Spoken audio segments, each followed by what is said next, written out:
recording started here for those who are joining me on the YouTube. So the homework portal is available. When you click on the link, it is going to ask you for your last name as well as your 8-digit Iowa ID. So a caveat about this is it's the last name that Maui thinks you have. So here's mine, for example. So if you have gotten married or divorced and use a different name, if it's not in Maui, then this is the one that I have. If you use two last names, if you have a space, put it in there. If you have a hyphen, put it in there. If you can't get into the system, let me know and I'll make sure that I try to figure out what the problem is. And if you don't have your Iowa 8-digit ID memorized by now, now is a great time to get that. So that is the password that the system takes. You're not allowed to change that because it's an internal thing that I use to keep track of everybody. So if you get a chance this week, it'll take you about 30 seconds or so to do homework 0. It is due by next Monday. That way I can make sure that everybody is able to access the system. You can do it on your own, or if you'd like to see a video walking you through a homework, I recorded a new one for this from the 6242 class, and so you can either go for it yourself or you can watch that video. I will log in here and show you just a couple things real quick. 1, 2, 3, 4, 5, 6, 7, 8. I have a couple dummy logins that I have set up for demonstration purposes. So once you log in, you will see a page that looks like this, where it has the assignments that are available, and it has your current point totals and current grade. And then within homework 0, for instance, I went ahead and did this already this morning, just so that I have this to show you. The homework is about the syllabus. So it's very straightforward questions. For instance, how many homeworks are we going to have? How many points are they worth? And I went ahead and got some things wrong so that I could show you what happens. So this screen right here is what it will look like after you submit your homework, but before the due date passes. So you will be able to see for the answers that are numeric, the ones that you got right will be green, the ones that are wrong will be red, and all of your answers to the drop-down menus will just be in black. So you won't know which ones are right and which ones are wrong until you go until after the due date passes. And then once it passes, everything turns red or green, and if you have an incorrect answer that is red, you get the green one next to it. That way you can see what the answer should have been. So let me know if you have any problems accessing the system or questions about it. The one thing that I will say is that at the very end of the page, to actually submit your homework, there's a button that says submit. That's not enough. That gives you a preview of what you're about to submit. To actually confirm your submission, it's going to ask you to re-enter your 8-digit Iowa ID. I do that so that I can prevent people from accidentally hitting submit before they're ready. If you ever accidentally hit submit and you want to back out, let me know and I can reset your entry into the database so that you can have access to it again. So no worries on that. Okay, questions on the homework portal or otherwise? All right, so this is going to be all of the homework, 6 of them this semester are going to be done through that mechanism. The formative assessments, so your review opportunities are going to be through ICON. So each time that something is due, I try to remind you where it is. So homework 0 is due online, whereas your first formative assessment will be using ICON. Another thing I discovered this morning in looking at my videos is that when I tried to play back the videos I had recorded this semester, they all looked really blurry. And I was like, what's wrong with my recordings? And so I was trying to troubleshoot with all my settings to figure it out. Yeah, no, YouTube changed its behavior. It changed its default on the playbacks. So apparently the new default in YouTube is to play back with the lowest resolution possible. That way, like if you're watching a video on your phone, you don't eat up all your data. And that's what was happening.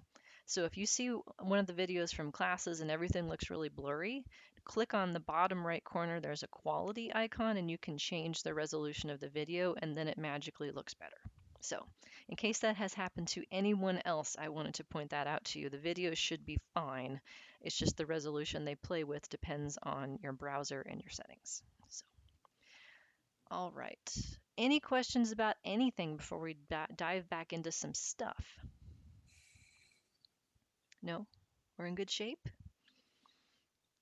As good as we're going to be anyway, right? All right. So then today what we have is lecture 2. Whatever we don't finish of it today, I've already decided I'm going to make a recording and finish it that way. That way we can stay, in terms of the schedule, relatively close to it. You'll note that the stuff for Thursday is not up yet. That's because it's not done yet. I've spent the last too long working on a paper that was due yesterday. So, just like the rest of you, sometimes things stack up and I get a bit behind, but I will let you know as soon as the material for Thursday is available and you are able to download it. So, stay tuned for that. All right, so where I am here is then lecture 2.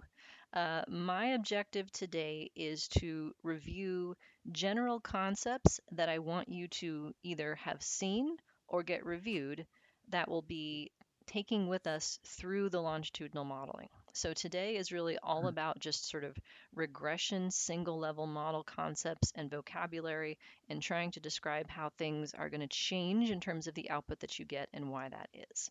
So no worries if this is like, oh my God, this is a lot of stuff, because each concept is going to be replicated throughout the semester. I just wanted to present it in sort of a general, more abstract way rather than just seeing it in particular examples so that you have that to sort of start as a basis. So some of this is going to be familiar to those of you who've had linear models classes from me. Some of it may not be. And chapter 2 is what this lecture is following. And here we go. So first off, you do too know the GLM. So the reason I say that is because when I first started teaching longitudinal models, I would have as a prerequisite for people, you need to have familiarity with general linear models. And I always got questions from people like, I don't know what that is. Like, I don't know if I know that or not. And I'd say, okay, did you learn regression? Yeah. Did you learn ANOVA?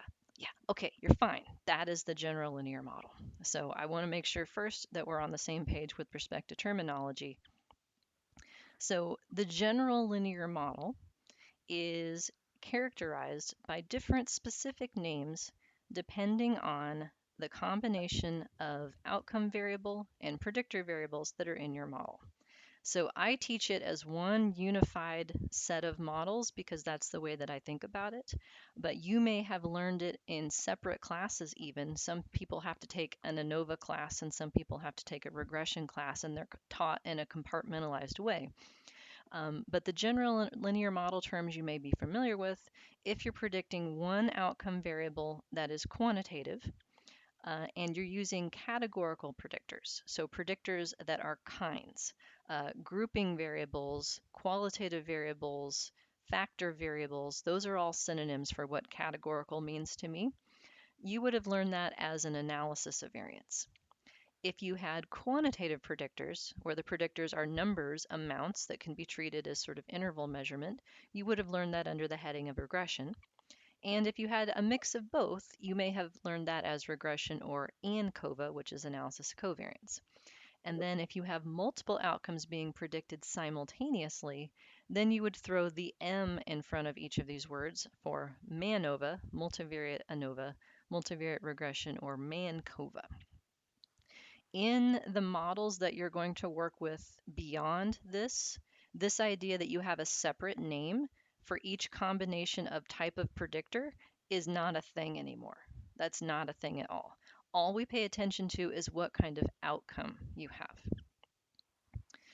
So I don't think the names are that helpful. I think it makes it more confusing to have to figure out which column you're in, especially if you want to do a mix and match of approaches. Would I ever use the term bivariate GLM? Would that be if you are predicting two outcomes? Yeah, I was talking to someone last week and about some data, and I called it multivariate. It was two they were talking about two outcomes, and I mean, and so they said it was bivariate. So, and I called it multivariate. So I just wondered if we could use. I think you can. Okay. I would say multivariate as well. It's either univariate or multivariate is the way that it's typically spoken about. To me, bivariate refers to relationships where the direction is agnostic. Like if two variables are correlated, that's a bivariate relationship. I don't think whoever said that is necessarily wrong, though. I think it's just a choice of terminology.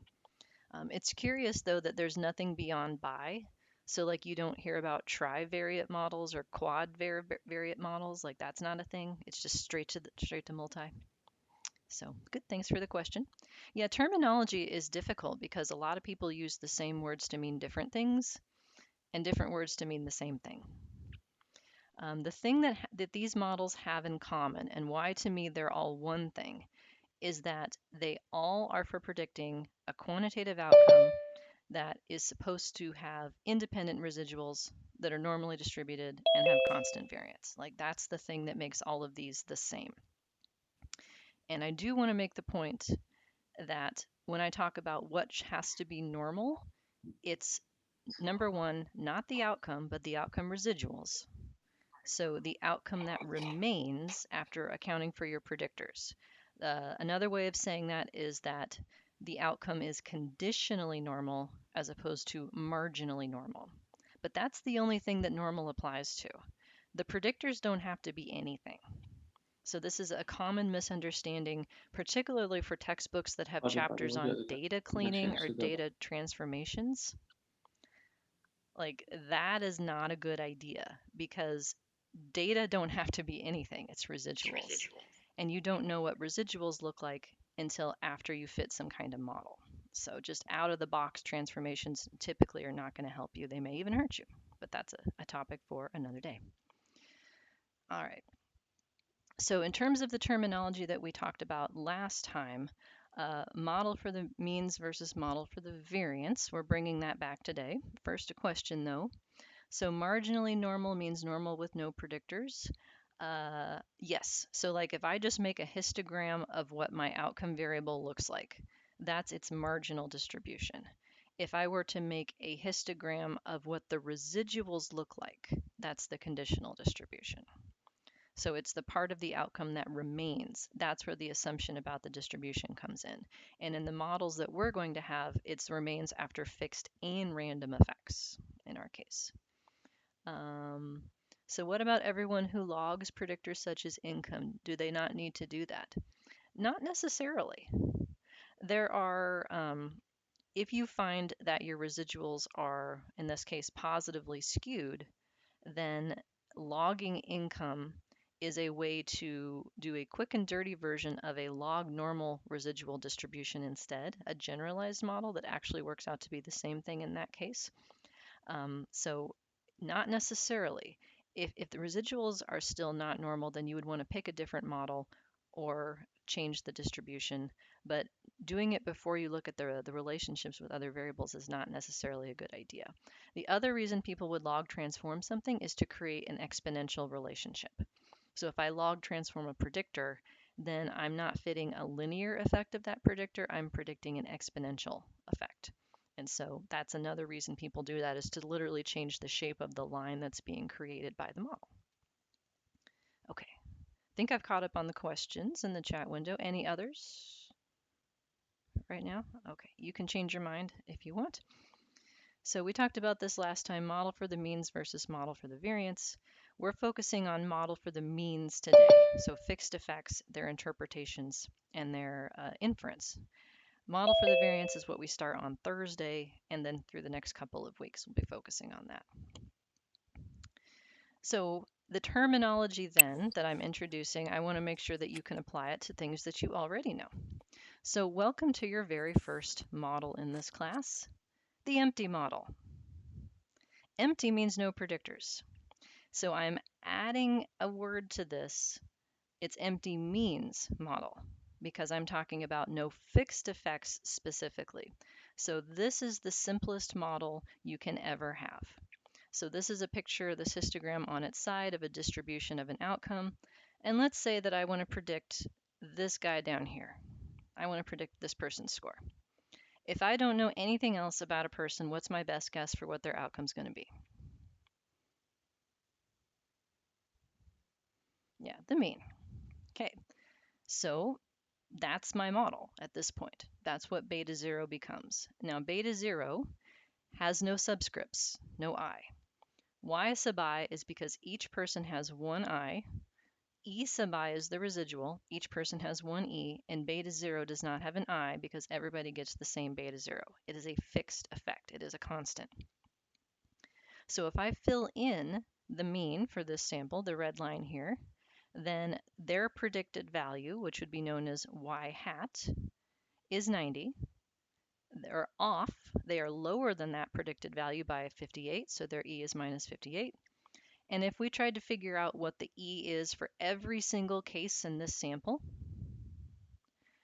then we would have how far off is each person from the Y hat that's predicted. That's the mean in this case. Square that, sum it over people, and divide by n minus 1. That is variance. So if what you're predicting for each person is the mean, then this is all the variance that there is to be had. This is as much as there is. Like, this is the worst model that you can have because everybody gets the same predicted score. So this isn't something that typically gets taught in general linear models, but I do it actually as a foreshadowing for this class, because one of the first things that we will do with a longitudinal data set is fit a type of empty model so that we can talk about how much variance exists between people and within people over time. So this is my starting point. If I added a quantitative predictor, so I've got X here, then I can compare the prediction of my empty model, where everybody gets the same score, to one where I draw a regression line as a function of X. So now my model for the means, the fixed effects in my model, I have two. I have my fixed intercept beta 0. I have my fixed slope beta 1. And there's fixed slope is for the effect of X, which is a variable. So I know that seems obvious right now, but in this class, subscripts are going to be everything. Trying to keep track of what something varies over, or if it varies at all. Subscripts are the way that we will do that. So I'm making a point that at this point right now, the betas are fixed effects. They are one number that gets estimated that applies to everybody. So everybody gets the same predicted intercept. Everybody gets the same predicted slope for X. And in this case, the intercept changes from 90 to 29. Weird or expected? You can give me thumbs up for expected or weird, thumbs down.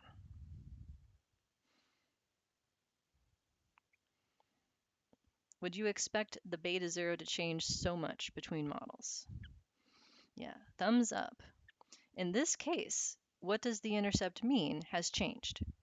Before, the intercept was the mean because there were no predictors. Now the intercept is the expected value for y when all the predictors are 0. That happens over here because x is not centered. So 0 is 0 in this scale. That's why it's changed so much. In this case, we still compute variance the same way, y for each case minus the y that's predicted for them, but now predicted is after controlling for x. So if x matters, the total variability that we're left with should go down, and it's n minus 2 in the bottom because in order to get this variability, we had to spend 2 degrees of freedom. We had to estimate a fixed intercept and a fixed slope, and so that's why it's 2 here. If I have a grouping variable, so I put a z in here instead, for instance, this would be an ANOVA. We can do the same sort of story. In this case, if I have a 0 for one group and a 1 for the other group, the intercept becomes the predicted outcome for the 0 group. The slope is how far off the one group's mean is from the 0 group, and those two together then make up the model for the means. So what you know of as just like the regression model is the model for the means now, because we're going to have a model for the variance. This E thing is going to get some extra stuff added to it too, but not today. That's coming. So model for the means is the fixed effects that work together to create an expected outcome. In formulas, we're going to use k for the number of fixed effects, and so k would be 3 if we were looking at this equation right here. The dot dot dot means whatever else I would stick in there that follows that pattern. That is stat e's for yada yada yada. It's like beta 1, beta 2, yada yada yada, beta whatever. The e here, we don't care what the e is for each person. We care about its variance. And so the whole point of adding these predictors in is to create a closer expected outcome that's closer to the real one than just predicting the mean, which is sort of the default, and to see that e get smaller and smaller in absolute value and the variance of the e's across the sample. But because there's only one e, there's only one variance that we're worried about, and there's only one r square. So the difference in the variance for our model relative to the empty model is where r square comes from. Once we have more than one kind of e, we'll have more than one kind of r squared too. So yes, you do too know the general linear model. Have I convinced you? You've seen this stuff before, it looks familiar. You can say, yes, I have this in my toolbox. By the way, when you hear those words, people are almost always referring to a particular kind of estimation for the general linear model, which is known as ordinary least squares. And yes, you know what that is too. So a big picture description of what estimators are. They either minimize something, they maximize something, or they sample from something. So if you took regression and ANOVA in the usual way, they would have said that the betas that we end up with are the ones that minimize the sum of the squared error terms. Like that's where they come from mathematically. That's how they get selected. That's least squares. It works out that another way of saying the same thing is that the beta values, or the values of the e's, are the ones that maximize the likelihood of the data. That's where we're going to be this semester. So we're going to work with models estimated using likelihood estimation instead. For data that are complete, least squares, as you know it, is exactly the same thing as a particular kind of likelihood estimation known as residual maximum likelihood, or REML to be short. So that's what we're going to be using. That has implications for what output you're going to get and what you're not going to get anymore as well. And then there's also sampling from stuff. And so Bayesian estimation using Markov chain Monte Carlo, bootstrapping kinds of things, like stuff like where you're doing repeated samples, that's another way to find things. It would be standard errors in the case of bootstrapping. It could be estimates and standard errors if you're using MCMC and that kind of stuff. There is a push towards more Bayesian estimation in these models. I'm not convinced that it solves all the problems that people think it does, but if you understand likelihood, that's going to be the first step. And so that's what we're going to use in this course, is likelihood estimation. Where does imputation come in? Would it be Bayesian?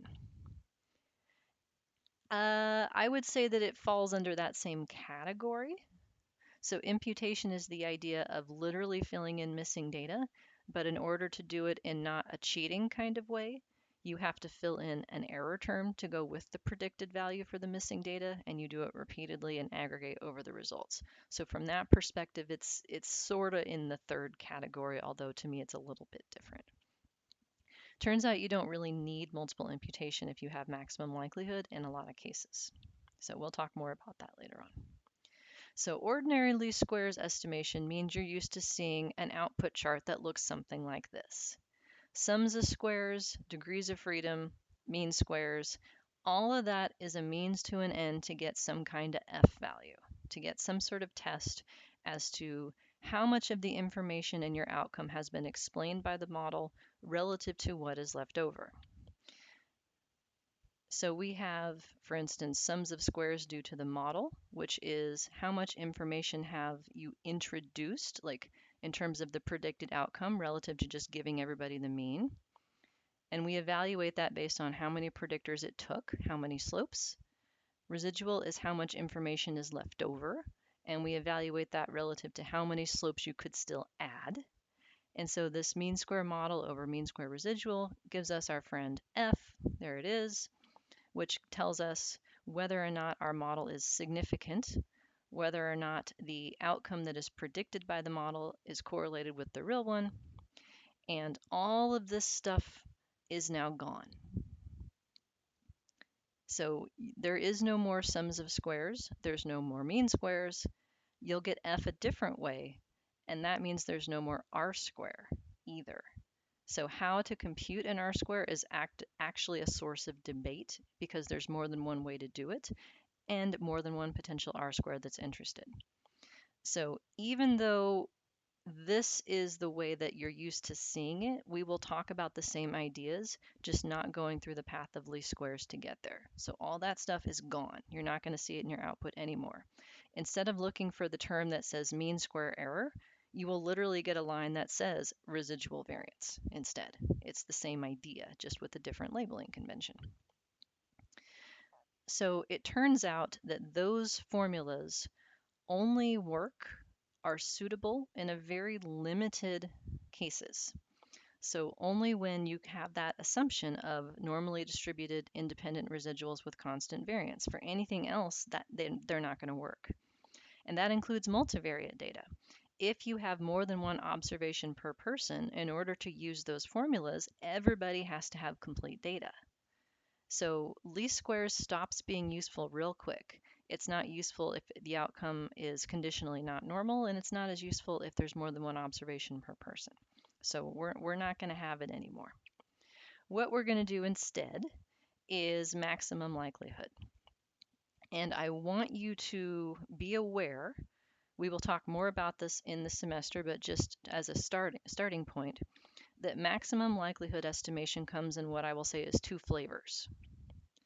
There is the residual kind, which is where we maximize the likelihood of the residuals.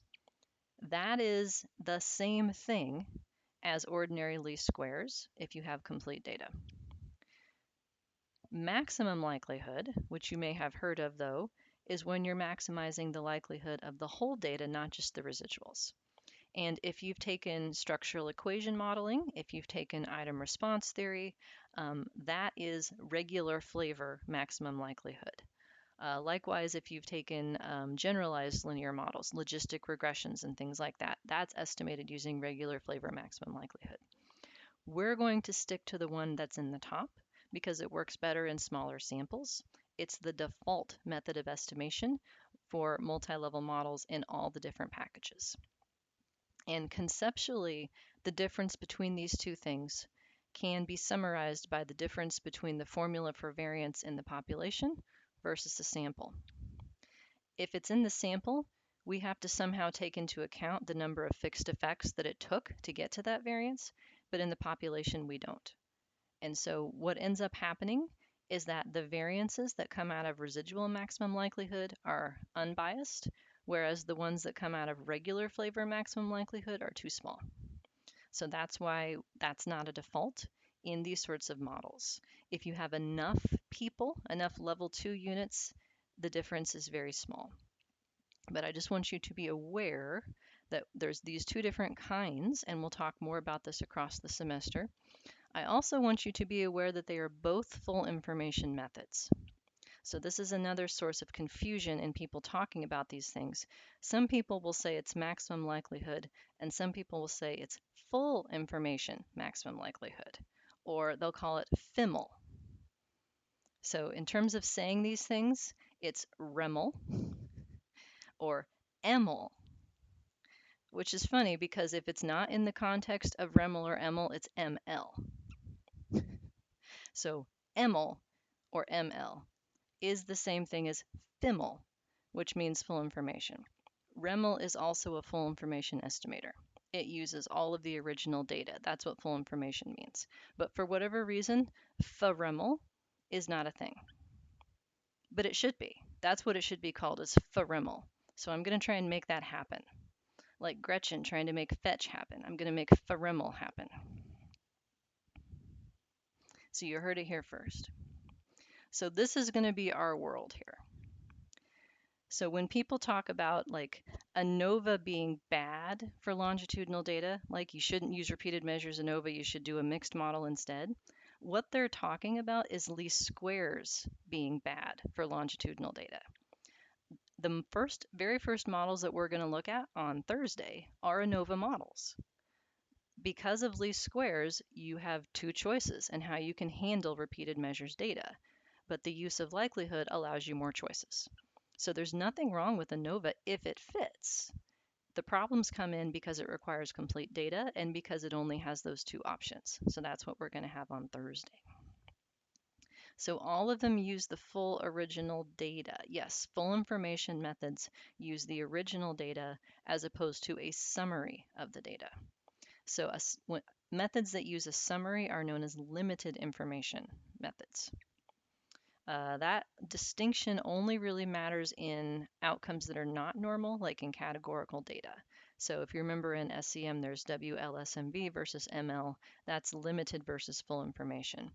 For normal data, you end up with the same answer other than missing data from both methods. So these are both full information methods as implemented in all the mixed packages that we'll use.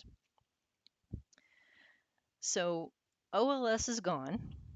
We are going to use one package in SAS and Stata, and it's also called mixed in SPSS.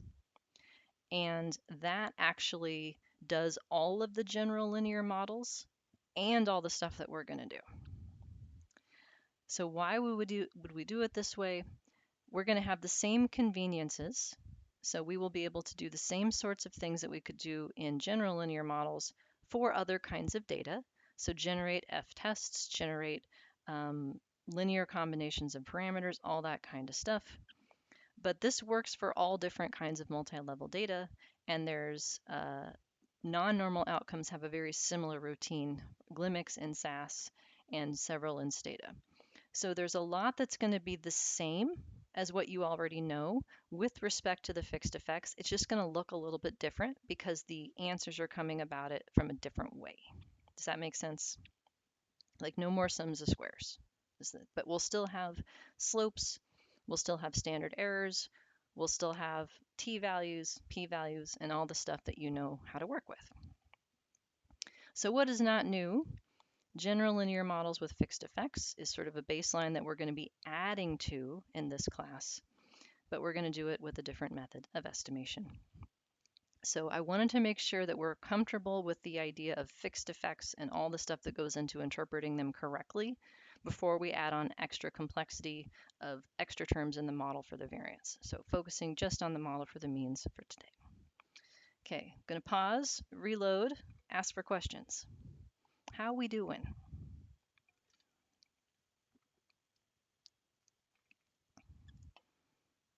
We got the 234 look about us for some folks. We got some hands.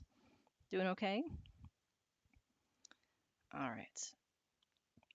So what are we going to be looking for in talking about the fixed effects? Up to 6 things. So each fixed effect, like an intercept or like a slope, it's going to have an estimate. Best guess from the data for what that should be. That estimate comes about a different way, but it still means the same thing. It's going to have a standard error. Standard errors come about a different way, but they still mean the same thing. A standard error describes the expected inconsistency of that estimate across samples. So the definition is how far off the sample whatever is from the population whatever, where whatever means parameter. So we have standard errors for intercepts, we have standard errors for slopes, and we're going to have standard errors for variances as part of our output now too. That is a new thing that you get in mixed software, recognizing that any one sample would have a potentially different variance than another sample. A variance is just an estimate, the same way that the slopes and intercepts are. If we take that estimate and divide by the standard error, that gives us a ratio that we treat as a test statistic. So most of the time in general linear models, you would call that thing a t. More generally, it's the discrepancy between the estimate and the null hypothesis. If you expect your slope to be 0 as your null hypothesis, then that part drops off, and that's what you end up with. So at a minimum, if you're reporting results from a model, you need the estimate and you need the standard error. Everything else that's going to be on this list can be found giving those two pieces of information. So that's why it's important to always include standard errors whenever you report something. Given your sample size, that leads to denominator degrees of freedom. That was only one possible thing up to this point. In our class, there's going to be multiple choices because there's multiple different ways to compute denominator degrees of freedom when you have samples at different levels. So that's going to be a thing that we have to pay attention to. The p-value then comes from that t statistic and its degrees of freedom, and that tells you the probability of observing what you found if the null hypothesis is true. So how unlikely your answer is given the null, where the null has the population mean of whatever you said it was, so 0 for a slope, for instance, and the standard deviation that the standard error provides. You can make a confidence interval out of those things. I don't love confidence intervals, but some people need to make them. I prefer just to give the estimate and the standard error because then you can compute any confidence interval you want based on your critical ratio. And this process I refer to as a univariate wald test. Whether or not you get a T or a Z, though, in mixed packages is going to vary by package. So the idea of estimate over standard error is the same. What that thing is called is going to be different across packages. Likewise, we are going to see what I call multivariate wald tests, and these things you know of as Fs. So you have seen this before, but it probably wasn't called that. So if you go back to your general linear model, you get an F test for the model, right? That's one of the things you're told to look at. What that F means is that it is a joint test of all the slopes at the same time, sort of lumped together. Simultaneously, are all of the slopes equal to 0? That's what F is telling you. So it's a lumping of things. You've also seen this in the case of changes in R-square between models. So in a hierarchical regression context, if I have a predictor and I want to add 2 more predictors to my model, I can ask for an F-test of those 2 new things that I added as whether or not the R-square increased significantly. So a lumping of things in that way. You've also seen this for ANOVA language for what is called an omnibus main effect of a predictor. So if I have a 4-category predictor, it takes 1 intercept and 3 slopes to give me the 4 means. That means that it takes those 3 slopes put together to overall describe the effect of that grouping variable. The F-test for that is an example of what I'm talking about. So before, in ordinary least squares land, these Fs just get spit out for you because the sums of squares are already part of that. You're going to have to ask for them in this case. So they're not going to be provided by default, but we will have the ability to ask for them. And some of you already know how to do this. This is contrast statements in Stata and SAS, test statements, and that kind of thing. So this process then, we will have to do manually much more often. And what you end up getting as your test statistic is going to vary by software package. And it boils down to whether or not denominator degrees of freedom are being used at all. So the taxonomy here then, if you are testing one slope, so estimate divided by standard error, if you use denominator degrees of freedom, that thing is a T. If you don't, if you're assuming that it is infinite, that thing is a Z. So if you estimate the exact same model, say using M+, the p-values that M+ is going to give you, go with the Z. Whereas if you estimate a model using SAS, SPSS, or Stata with a special option that only existed starting in version 14, then you get a T. And wouldn't you know it, I finished the Piles of Variance website just before Stata introduced this option, and now I have to go back and update every single model if I want it to match what the book is. So I'm in the process of updating my examples to include that new option for Stata because Stata mixed up to that point only did Z's. If you are testing more than one slope at a time, what you know of as F is only F if there is denominator degrees of freedom. So same situation here. Otherwise, you get a chi-square. So the p-value that shows up on your output will either go with a chi-square distribution or an F distribution depending on your software. But the good news is that chi-square divided by the number of slopes that you've lumped together is F. So the test statistic is exactly the same, or there's a one-to-one correspondence, but the p-values may not match. And then in terms of options for estimating denominator degrees of freedom, SAS has the most, but the ones that we will pay attention to, there's one called Satterthwaite, and there's one called Kenward-Roger. These have been shown to work the best in small samples at protecting against type 1 error and that kind of thing. So there's like a whole field about this in terms of how to properly test stuff that gets more complicated in longitudinal data. In my examples, I use Satterthwaite because that is the one that all of the programs have in common. Even though Kenward-Roger is actually supposed to be a little bit better, not all programs have it. So this is something that in R packages, for instance, you may have to ask for the version that corresponds to Satterthwaite or to Kenward-Roger and that kind of thing. So tests get a little bit more complicated in this new brave world that we have here. So standard errors, you know how those come about. It's residual variance divided by either the variance of the predictor by itself in sample size if there's only one predictor, or the unique variance of the predictor in sample size if there's more than one. The point that I want to emphasize here is that this idea of what variance is very straightforward if you only have one E, one type of variance in your model. In multi-level models, in longitudinal models, there's going to be more than one kind of E. So some of the standard errors are going to have all of the variability that remains, and some of them are only going to have the variability at that level.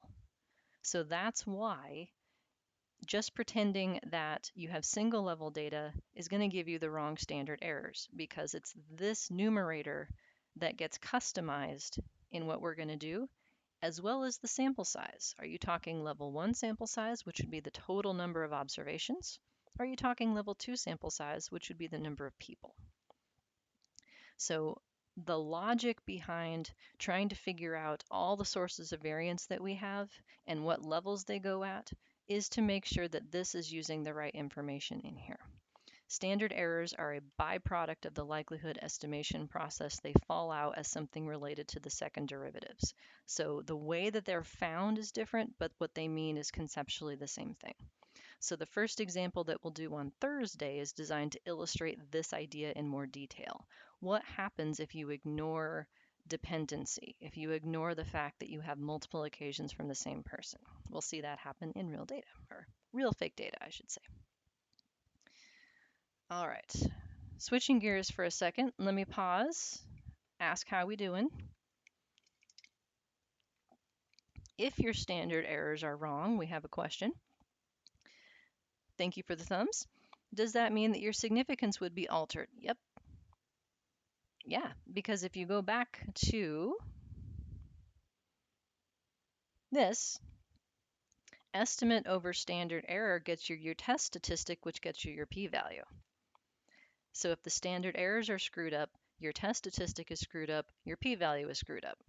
So everything boils down to standard errors being right in terms of the hypothesis test being right. So your type 1 errors would be too high if your standard errors are too low. If your standard error is too high, then your test is going to be more conservative than it should be. Yep, thanks for the question. All right. So, in terms of representing the effects of predictors, we have to worry about how we put in that predictive information. We want to make sure that every predictor has a meaningful 0 point. And so this is something that I harp on from day one. It may not be something you're familiar with, so I want to make sure that I hit that. So why do we care? Here's an example. This is an airport map. For those of you who've seen it before, don't play along. What airport do you think this is from?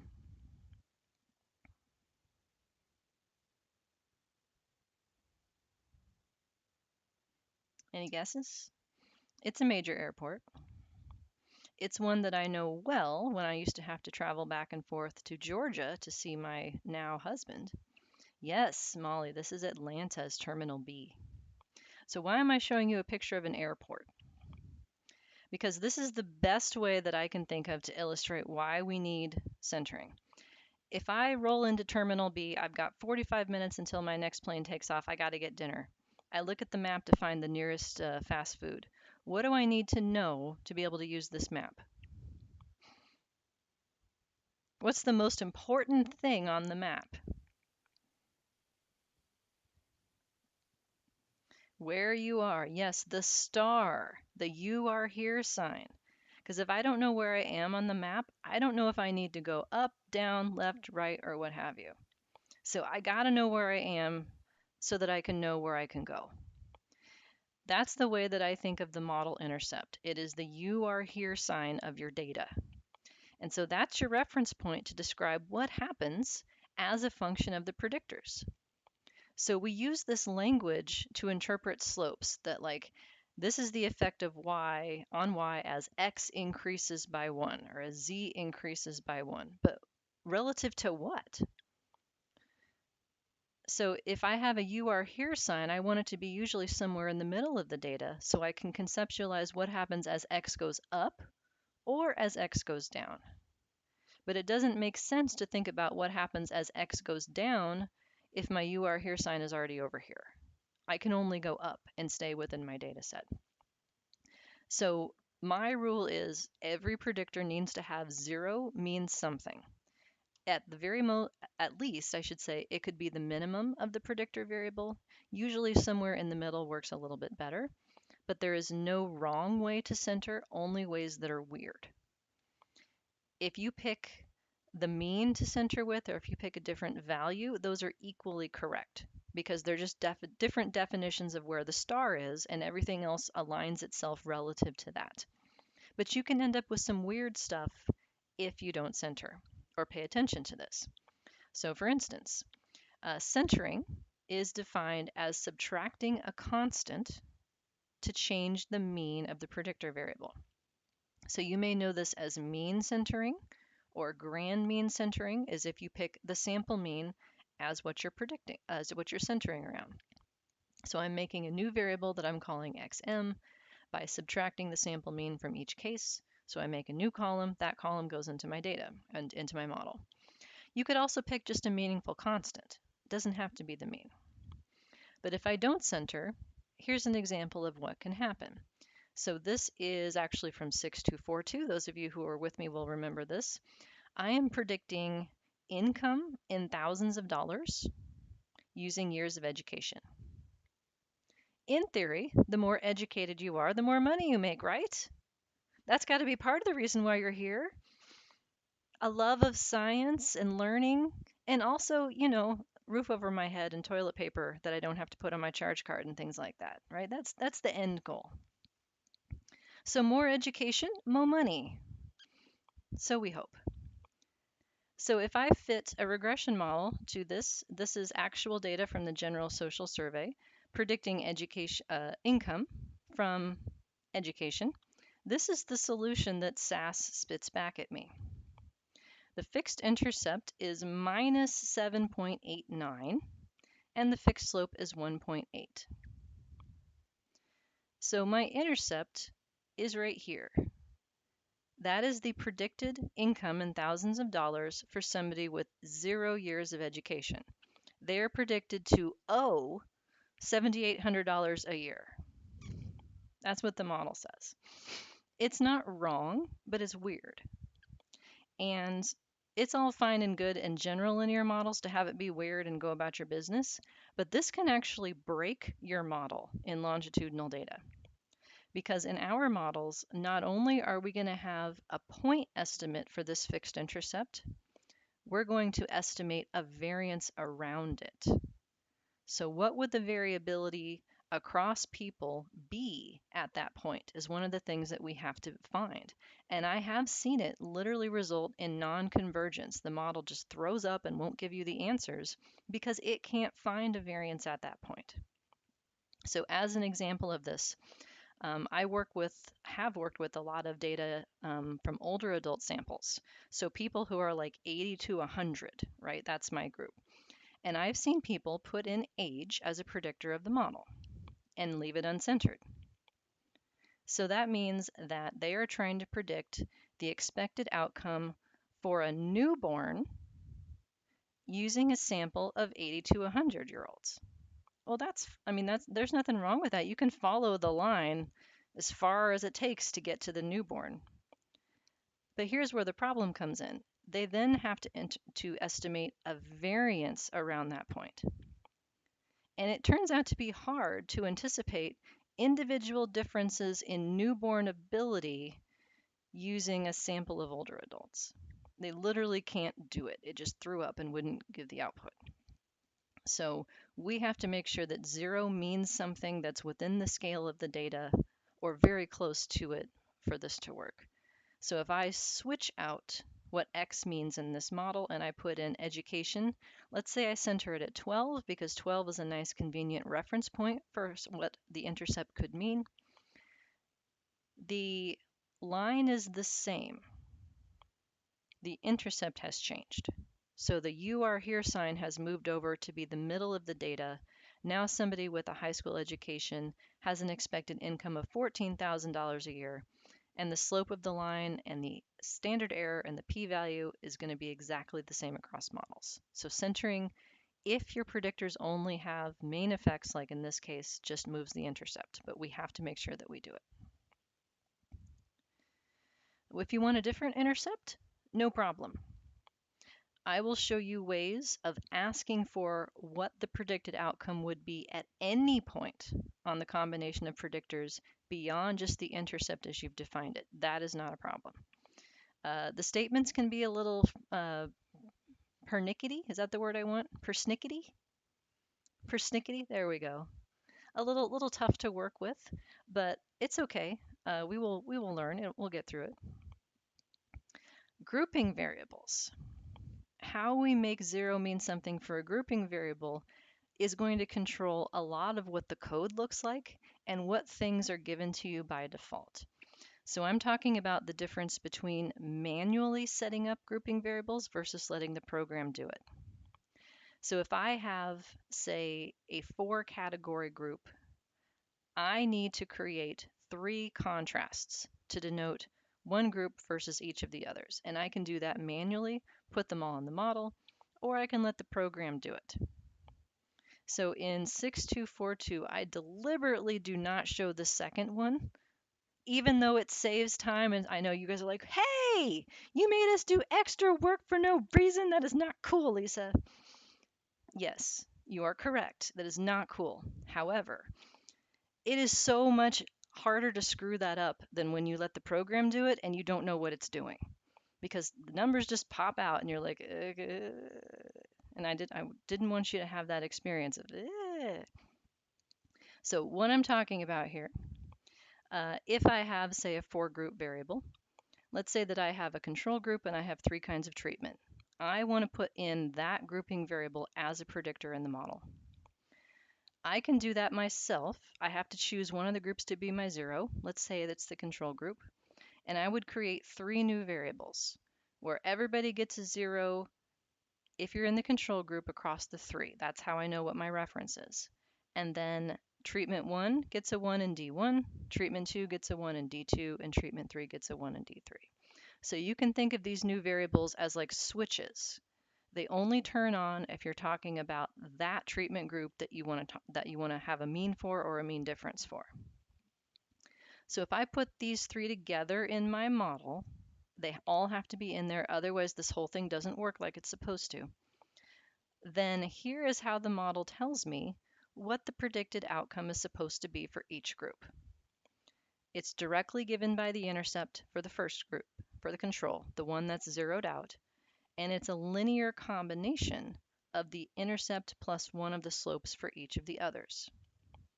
So if I know, given the model, what the mean is for each group, then I know how to get the mean differences. 3 of them are going to be given by default, and the other 3 are linear combinations. So the first 3 possible mean differences of the 6, control versus each of the others. Here's what each of the treatment group means is according to the model in this first column. The mean for the control group is just the intercept, so I literally subtract these betas, and I end up with just 1. So beta 1 is the difference of how treatment 1 differs from control. Beta 2 is treatment 2 versus control. So this would show up by default on your output, but you might also want to know how the model tells you about differences between the non-reference groups. You got to write code to do this if you're doing this manual coding process, but you can do it. So we have the group that is after the versus in the first column here, and the group that is before the versus in the second. So the mean for T2 minus how the model tells you the mean for T1 works out to be a difference of the betas.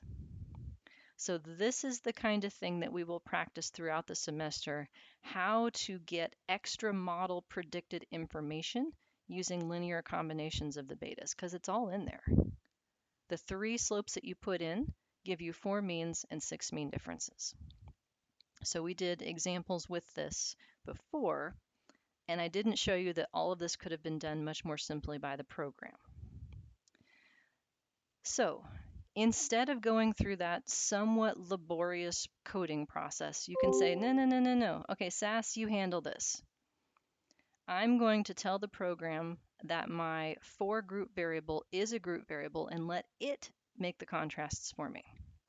So this is what happens if you use the class statement, as it is called in SAS, the by statement or the fixed factors box in the SPSS GUI, and it's called a factor variable in R. It's I dot in Stata. So all programs except M+ have a way to do this. So what they would do behind the scenes if you invoke that option is say, okay, I'm going to make up 4 new internal switch variables, 1 for each group. So what you're thinking of conceptually as 1 variable, internally it's thinking of as 4. And that means everywhere in the code, you got to tell it what to do with each of the 4. Now what happens from this point to actually put it in the model differs by program. If you have an intercept in the model, 1 of these is redundant. You only need 3 of these and you can get the 4th. Which one gets left out then creates your reference group. So in SAS, the last one gets left out. So if you picture treatment 3's column being gone and look at what happens, the group that is zeroed out is the last group. So in SAS, when you invoke this categorical specification, the last group is the default reference. In Stata, it's the first. In SPSS, it's the last. I don't know offhand what it is in R. Can anyone tell me? If you do a factor variable, what you get? What the default reference is? You can tell in the output because in the list of fixed effects, it'll be zeroed out. Some of the programs allow you to change this easily and some of them don't. You can change it easily in Stata. You cannot change it easily in SAS, for instance. So you have to know what it's doing to know how to interpret the results that you get back. So I tend to prefer not to use this method. It makes it a little bit less transparent in terms of how the model equation and the codes and the output all match up. But it is an option. And if you tell your program that this is a grouping variable, in 1 line of code, you can spit out all the means and all the mean differences, and you get the f-test for its significance by default. So it saves you some coding. For that reason, it can be useful. So this is everything that I just said. The one package that I know of that does not have this capability, though, is M+. There is no such thing as a factor variable in M+. You have to make the stuff yourself to code up a categorical predictor. Yes. All right. So once you have gotten to the point where you've coded your predictor variables, 0 means something, you put them in the model, you get your slopes out, how do you talk about them?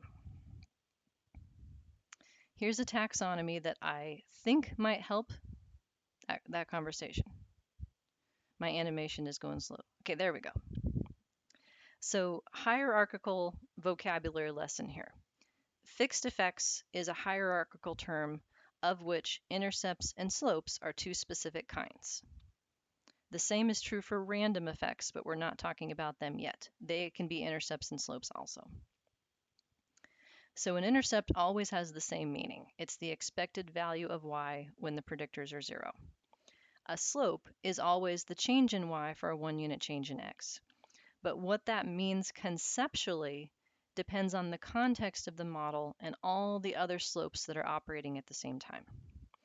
So in my terminology here, all slopes can be described as one of 3 kinds. There's bivariate marginal, unique marginal, or unique conditional. So if you have a model that has only one predictor in it, the effect of that predictor is bivariate, meaning just the 2 of them, and it's marginal, meaning it's not controlling for anything else. So it's just, this is the slope of x predicting y, the end. It's equal to their correlation, in fact.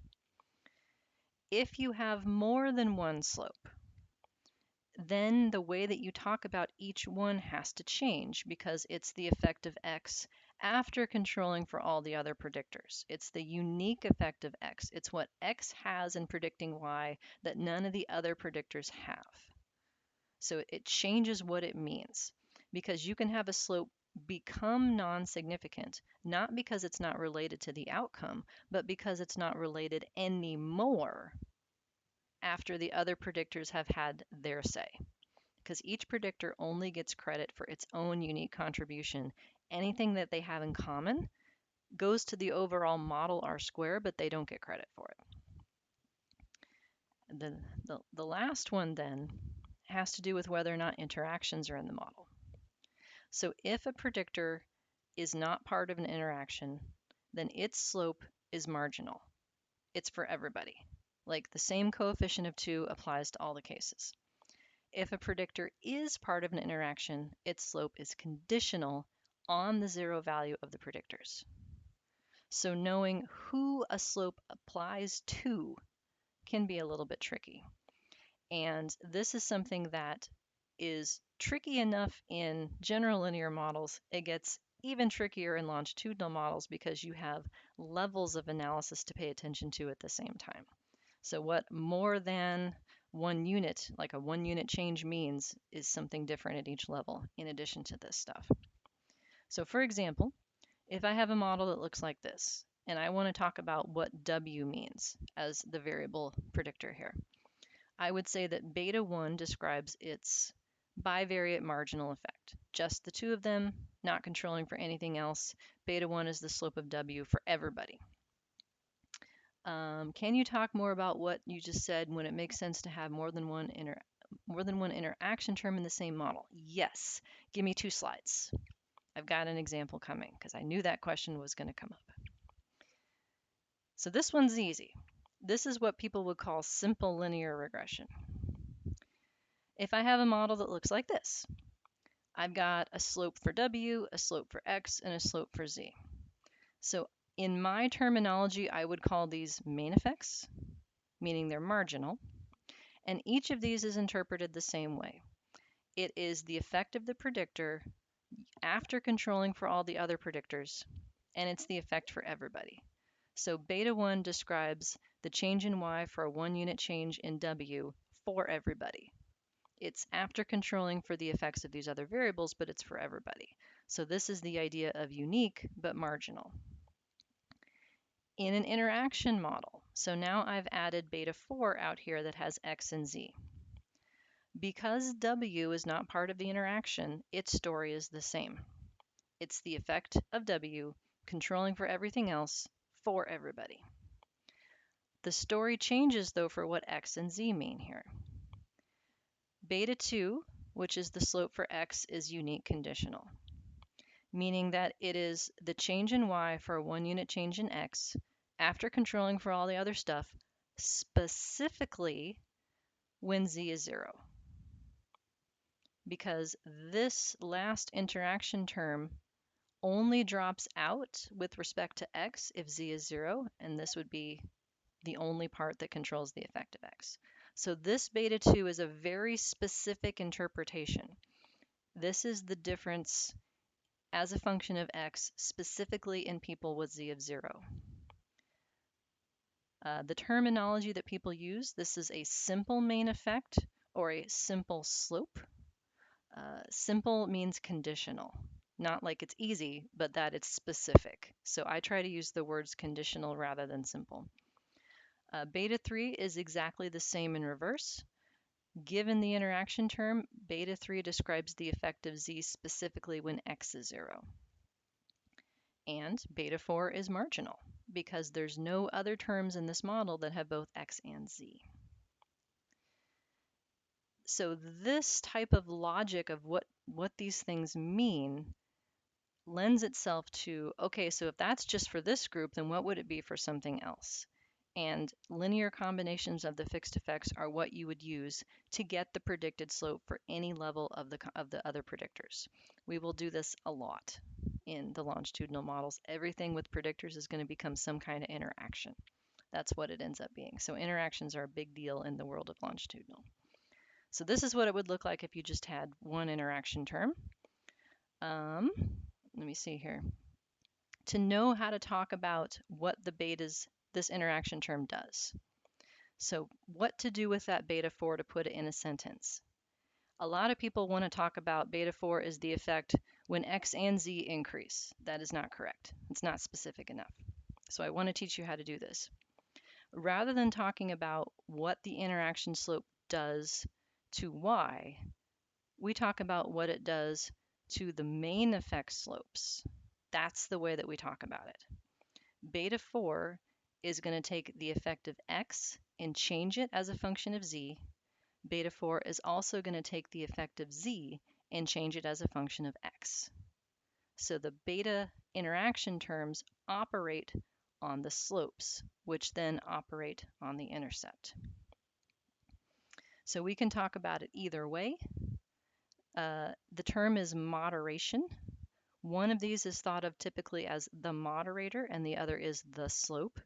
That is not a mathematical distinction, that is a theoretical or interpretational distinction. Either one can be the moderator. So both of these ways of talking about what beta 4 does are correct. And if you wanted to figure out how the model predicts what the slope of either of these predictors would be for any level of the interacting predictors, it works like this. So we have to go up to the equation, pull out all the terms that have that predictor, and then factor out that predictor. So if I want to talk about how to get the effect of x, not just when z is 0, but for any value of z, I need how the model gives me the effect of x, and how the model tells me that the effect of x varies as a function of predictors. If I factor x out of both of these terms, what's left, which I have in brackets here, is the slope of x. The slope of x is now a linear combination. It's beta 2 plus whatever z value you want the effect of x for. And so this result, I think, better illustrates why we have to talk about beta 2 as specific to the slope of x when z is 0, because that's the only time when the second term drops out.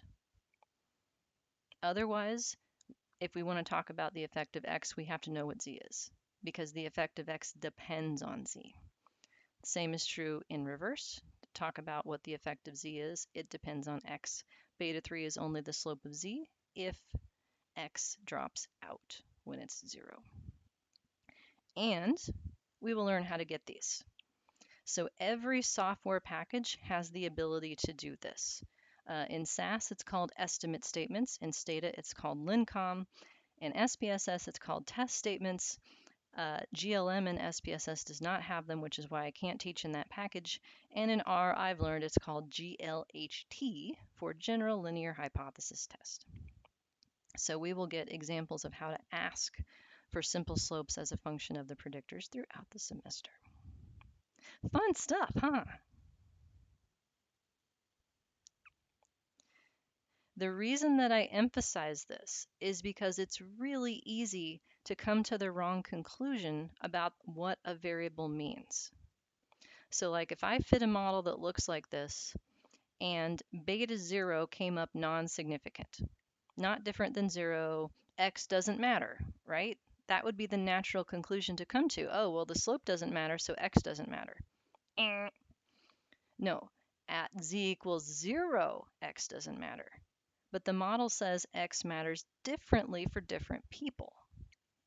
So we have to drill down into for whom is the slope of x positive, neutral, or negative? Because the model implies that there are cases where that's going to happen. So the same effect doesn't hold for everybody. It varies as a function of the predictors. Moderation. All right, I lied. The 2 example is going to have to come later. And that's the part that I'll have to record, but I will do that for you. So, questions or comments on what we have so far? Have you seen this kind of stuff before with the interaction terms? Some of you better nod. A few of you better nod. The rest of you can say, no, no one's ever done this for me. Smiley face. Yeah, I think they're fun too. Because once you learn it, it's like you crack the code and then you know what to do for any model. And without that, like cracking, it's much more difficult than it needs to be. So we will get lots and lots of practice with this concept. No worries if it's like, what? Right now. All right. Anything else before we decide to call it a day? Yeah, sorry, Christina. It's coming though. I had it like in 2 slides. I anticipated that question because, yes, the conditionality then is in multiple ways at the same time for variables that are part of 2 interactions. Yes. All right, then that's what I got for you. Just as a recap, no assignments out right now, but if you want to give it homework 0 a try, let me know if you run into any problems. And otherwise, I will let you know when new stuff is ready for Thursday. Okay? Okay. Thanks for coming, guys. I appreciate it. Have a good day. See you in a few. Peace out.